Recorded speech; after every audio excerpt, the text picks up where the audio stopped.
whisperer, book whisperer. And in this channel we talk about books all the time. Thank you for clicking onto this video.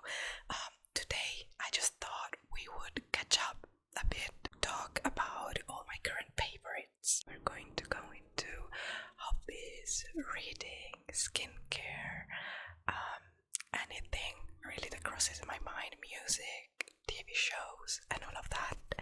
So you can get to know me a bit more as well through this, because I never talk about like the music I listen to or the TV shows I watch. Obviously, regarding the music, you can kind of see, what I have up, and so therefore what I listen to. But yeah, there's a hole there that I've been looking to fill in, and I finally found the perfect album. So we'll talk about all of that. So sit back, relax, and take a snack, take a drink, and relax.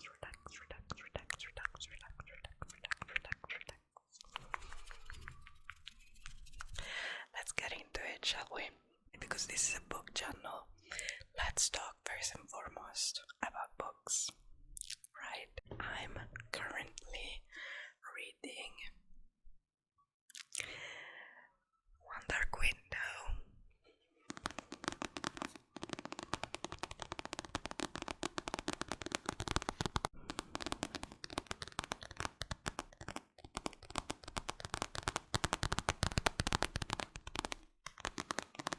It's happening.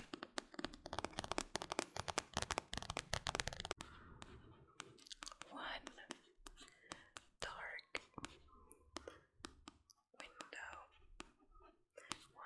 dark window by Rachel Gillig.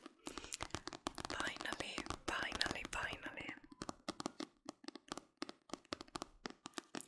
So I've been reading this. I just started it yesterday and I'm a quarter of the way through.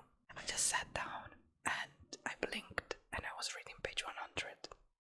You know what I mean? I'm obsessed with this. I get it now. I get it. This is incredible. And I've been kind of reading some mid books.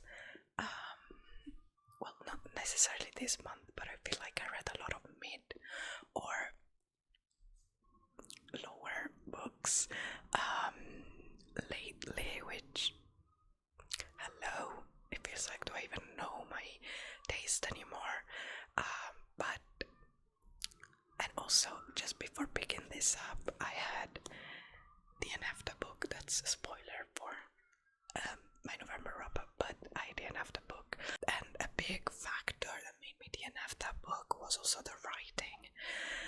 So then I picked up a novella, which is by a writer I love, but the novella, I felt like it didn't help me appreciate their writing at all.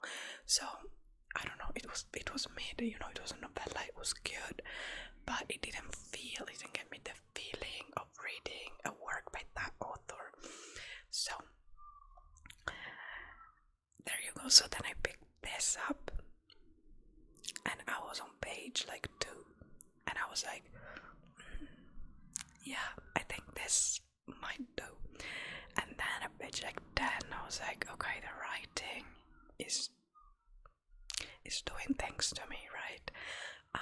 And now I'm at page 100 and I feel like the writing is so good. It's so good. This book is written really well, has been edited also correctly, and it's so original, it's so unique. I love it.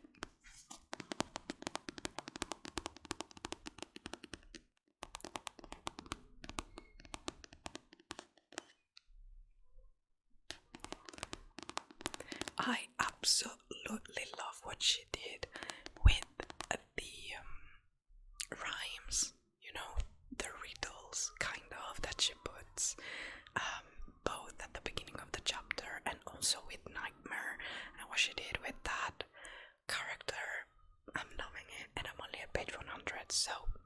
I am in for a ride, I think. But the fact that I'm already loving it so much just makes me happy, because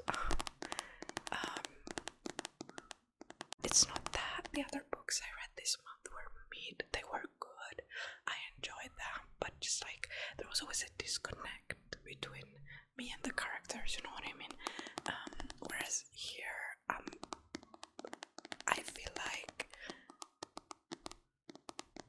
I don't know, I'm connecting more with the characters, and it's not even that they are relatable, but it's not that, but I'm connecting with the characters in a way, whereas with the other books I've been reading, there was none of that, and that's, I don't know, it hinders a bit my enjoyment of the book.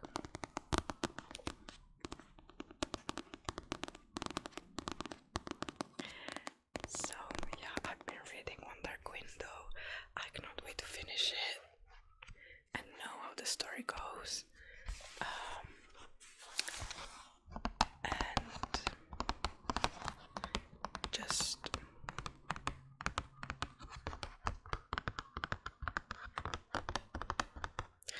I think I will probably just go into the second volume as well once I finish this. I feel like one of my favorite things to do at the moment is just binge a series. You know, I used to always want to space them out to like keep the enjoyment going longer, but I realized recently that when I do that, I end up never finishing the series, and it sits on my shelves like indefinitely, and I feel like I've been doing that also for the wrong reasons. I just need to let myself enjoy what I'm reading, and if I really love the series and I'm attached to it, binge it. You know what? Binge it. And I feel like I enjoy my experience more when I binge my series, also because I remember details that I would otherwise forget, you know what I mean? So I think I realized that with the Empyrean series, where I read some books between Fourth Wing and Iron Flame, but then after Iron Flame I went straight into Onyx Torment. I felt like that, I don't know, I felt like I was so immersed into the world and I enjoyed it more, you know, so that, yeah, I just need to let myself do it, because in the end everyone has a different approach to reading, and I've always been the girl who binges their series. Like when I was a teenager and even before, I would just get hyper obsessed with something, read, you know, all 10 books of it, and, you know, obsess over it, and then move on to something else. And yeah, I think I need to do this more, because that way I can just also move on to something else, you know. Otherwise I stay attached to all these different things, and there's all these different, you know, things pulling at me, and I don't know, it's too scattered and it doesn't work well for my brain. So that's another thing I'm learning.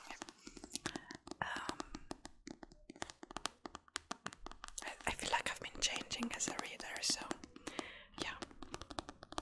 Another thing that has become my favorite thing ever, and I'm so grateful for, you know, whatever happened that brought us to this moment when we have graphic audios. Guys, graphic audios, it's just a game changer. It's just a game changer.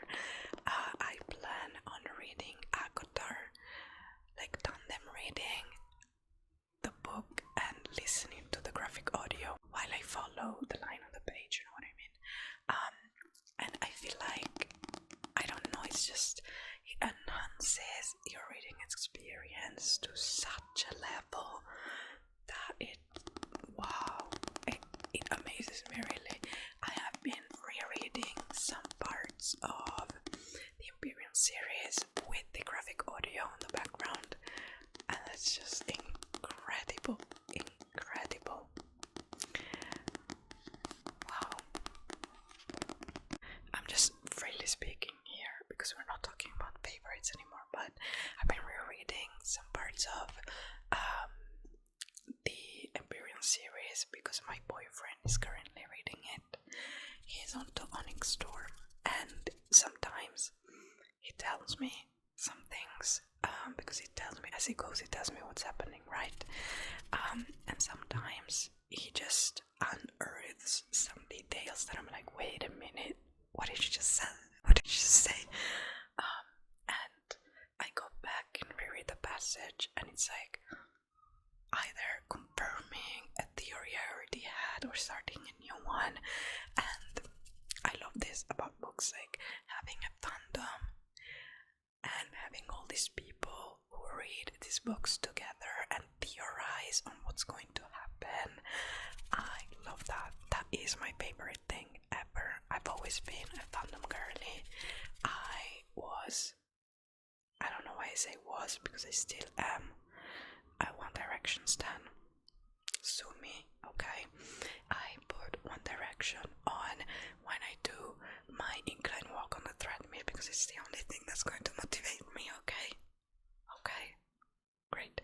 And with the Hunger Games as well, Twilight, I've always been like a fandom girly, and I just love, I guess I crave this community that I never really felt growing up. You know, I always felt like I was misplaced, and I was the odd one out, and like I never really belonged into any group of friends until high school, where I found my core friends, my found family, who are still my friends even if we don't live close anymore, even if I live abroad now, but they're still my closest friends, and they were all, you know, nerds, all fandom people, and that's when I found my people. And I think I just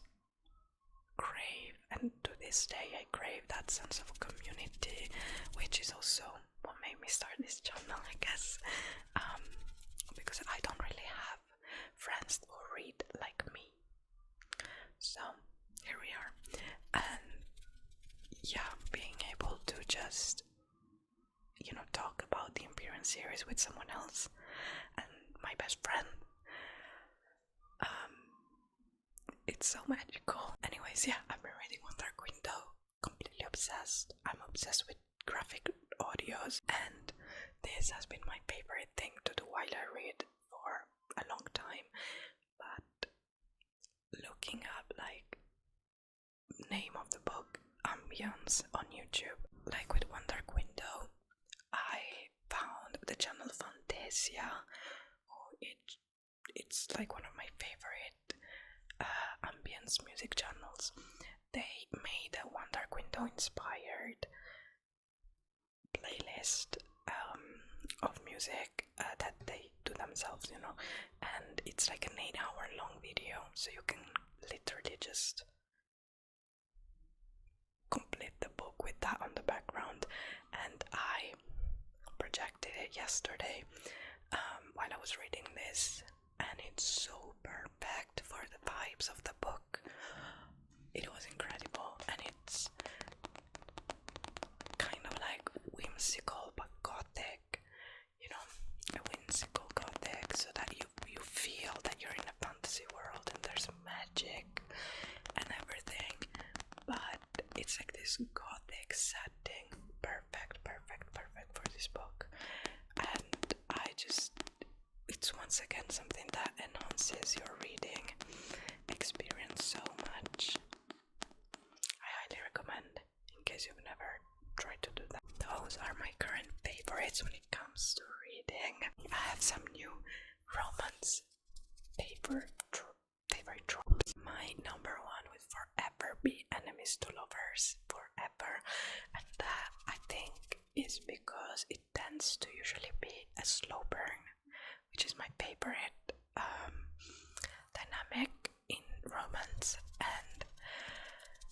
So there's always a lot of tension between the two characters. There's usually, you can clearly feel their chemistry in one that's done well anyway, and there's a lot of banter as well. They banter back and forth a lot, so I absolutely love that. If the flirting is there, I'm there for it. Second place now would be A Second Chance. Now that has never been in my top 3. Never ever do I remember having second chance romance into my top 3 romance tropes ever, but it is now. It is, and I feel like, as I was saying, I think I mentioned this in my 6 stars books video, second chance helps you understand relationships a lot, and like this concept of choosing each other over and over again, and what makes a relationship fruitful and, you know, worth it in the end, and all these things that I feel like other romance tropes don't touch on so much, because second chance just has a level of depth that's like an extra level of depth. And my third place would go to fake dating. I think it used to be friends to lovers, but I still do love a good friends to lover. I like it when it's really slow burn and you really get to see them as, you know, strangers, and then they become acquaintances and friends. They stay friends for a while, and then something happens that they realize they have feelings, right? A good example of this to me was If It Makes You Happy. This was very well done in terms of seeing all those aspects of the relationship, like becoming acquaintances and then friends, and then maybe more reluctant friends, and then friends for real, best friends, and that brings you to, you know, realizing you have feelings for each other, etc. And that is what I like. That is the kind of friends to lovers I like. So I feel like it was very well done in this book, but in general it's quite hard to master. Fake dating is exactly the same, to be honest. Sometimes everything can be quite exaggerated and it ends up not really being done well, but when it is done well, I love it. Maybe if there's even like a one-bed trope or forced proximity of any kind within a fake dating, chef's kiss. Yeah, so those are my 3 favorite romance tropes. There's been an update. Apart from enemies to lovers, that was always at the top, or even hate to love, or rivals to love, like an Ali Hazelwood. I love that. I eat that up every time. I don't know, it just does something for me, right? But yeah, if you haven't read If It Makes You Happy, I highly recommend. You will see on my wrap up, but yeah, I highly recommend. So those were my current favorites regarding reading. Moving on to hobbies, a game that I've been playing with my boyfriend on the Nintendo Switch. I have my Nintendo Lite just up there on the bed, because I was playing some faefarm before, which is my favorite game of all time at the moment. And I've talked about this before, but if you have a Nintendo Switch and you've never played faefarm, please, for the love of God, do it, especially if you're fantasy girly. Seriously, like, you're in the fairy realm and it's so good. It's like a farming management kind of game, but you also have, that's more of like a side quest. You have like a whole storyline to complete. Amazing. But otherwise, we also have a Nintendo Switch OLED, which my boyfriend uses more than I do. It's kind of like this is his Switch and that is mine because I wanted the yellow one, you know. And then we will use it to play together, and we've started playing It Takes Two, which is a award-winning co-op game. So cool to play, especially with your significant other, because it talks about relationships, you know, and the struggles that you can encounter. It's such a cool concept, and the creators of It Takes Two just came out with Split Fiction, a new game, which I cannot wait to play. I think it's gonna be even better, and like the concept is more up my alley. We played and finished Overcooked before. That's another good couple game. I feel like that helps you more, concentrates more into like crisis management and like prioritizing things and working as a team, whereas It Takes Two also obviously working as a team, but it focuses more on like communication and helping each other and, you know, learning when to put the other person first and when to put yourself first, kind of thing. So it's really, really good for couples, I think. But yeah, that's been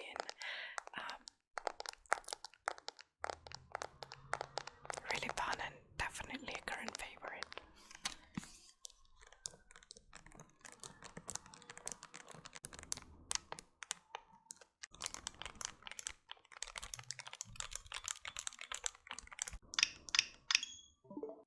That was Overcooked, and that is It Takes Two.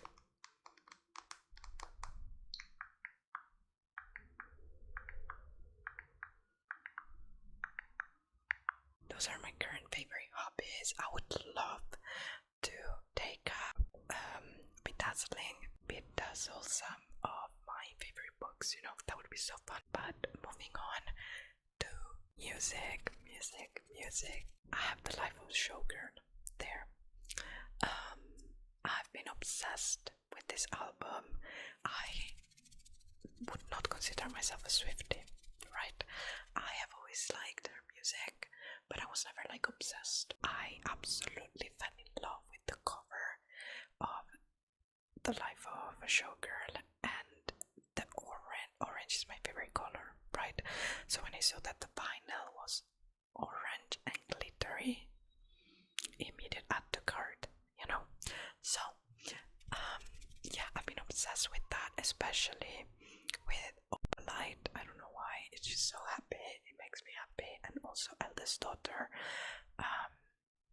because it's very relatable. Obviously I have a Harry Styles vinyl as well. I have also Harry's House here, but also Harry Styles just there. As I was saying, I grew up obsessed by One Direction. I also have a Louis CD. Louis was my favorite during One Direction. Now I would say my favorite is Niall. It's so funny. It's so funny, and I love his folky type music. So yeah, but I have a Harry as well because his music, I love it. But anyway, I also have a Sabrina Carpenter CD, which I'm obsessed with her. I love how she just doesn't care, you know.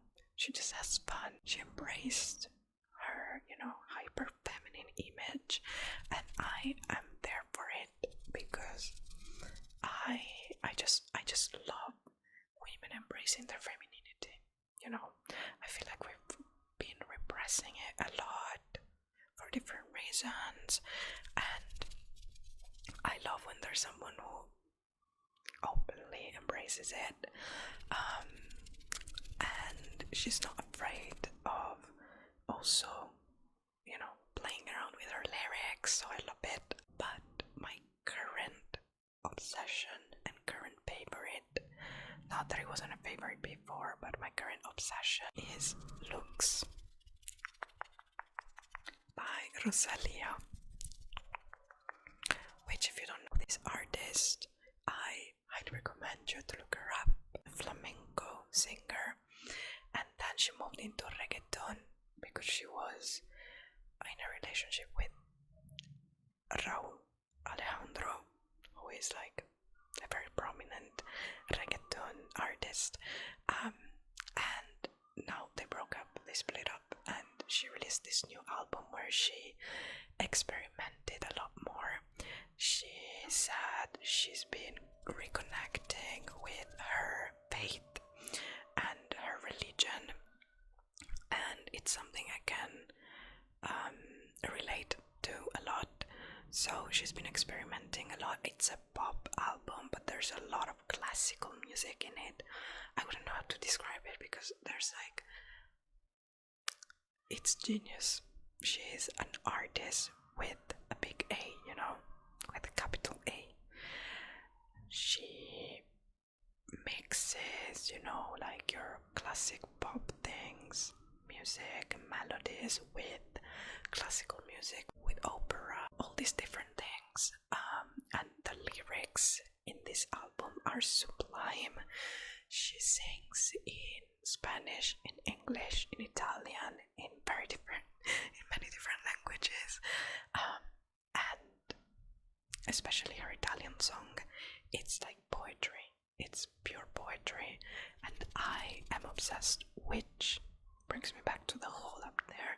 I'm going to get the vinyl and put it up there. It's exactly the kind of tones I was looking for. Even her music videos, she just released one with her single, obviously, and it's a piece of art, you know, like there's so much symbolism. She's also not afraid of embracing, you know, different phases in her life. So yeah, that will be my fourth vinyl there. And then under here we would like to put a Buena Vista Social Club album. In terms of TV shows, I've been recently watching this. It's a mini series which is called Maniac. It's on Netflix. It's with Emma Stone. It's sort of a dystopic TV show, sort of like Mr. Robot meets Dark, where you're confused all the freaking time. You're like, what is going on? And it follows this schizophrenic man.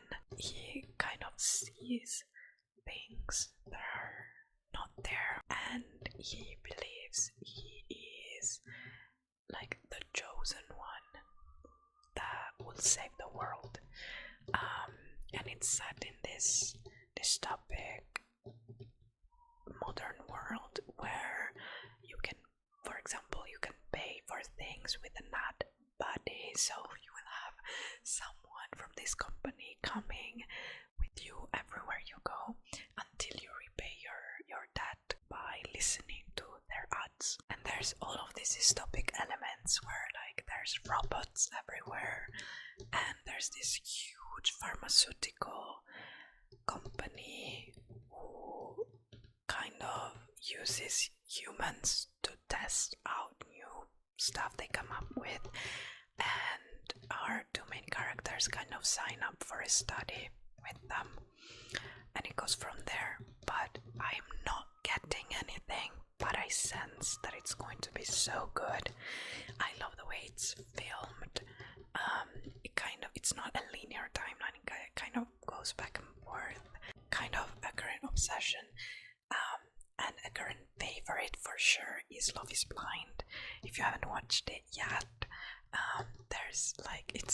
we're on to season 8 or 9 of the US version. I feel like the only ones that are very well filmed and edited are the US and the UK versions, to be honest.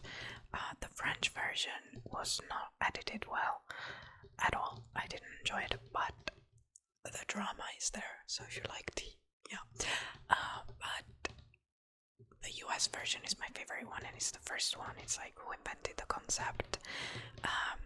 And if you haven't watched it, I highly recommend. If you like reality TV show, but that's less dramatic, there's more of a purpose to it. The drama is still there, but you know, like, it's also less, it's not overly sexualized like a lot of reality TV show, which that's why I don't like it. But the concept is that there's these people who date without seeing each other, and if they find someone who they align with, they can get engaged without seeing each other, and then once they say yes to the proposal, then they see each other, and then they go on to a honeymoon, then they move together, they move in together in the real world, like in the real world, and see how their dynamic goes and how everything works with, you know, jobs, family, friends, and everything. And then at the end there's a wedding ceremony, and they can either say yes or no. And then at the end there's a reunion a year after the show happened, where you find out if they are still together, what happened, and everything. So I really, really like it.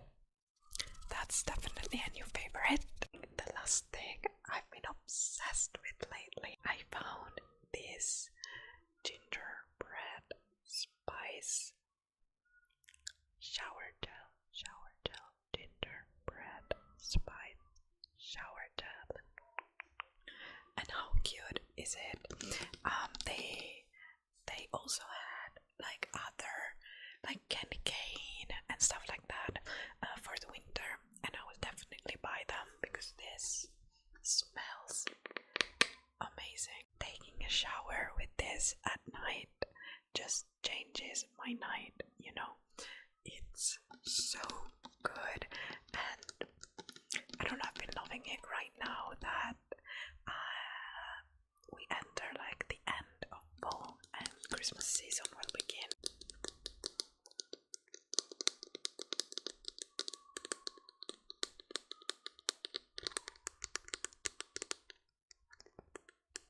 I don't think I've ever smelled so good. I love this, and I use it especially for my night showers, so I can go to bed smelling like dessert. You know what I mean?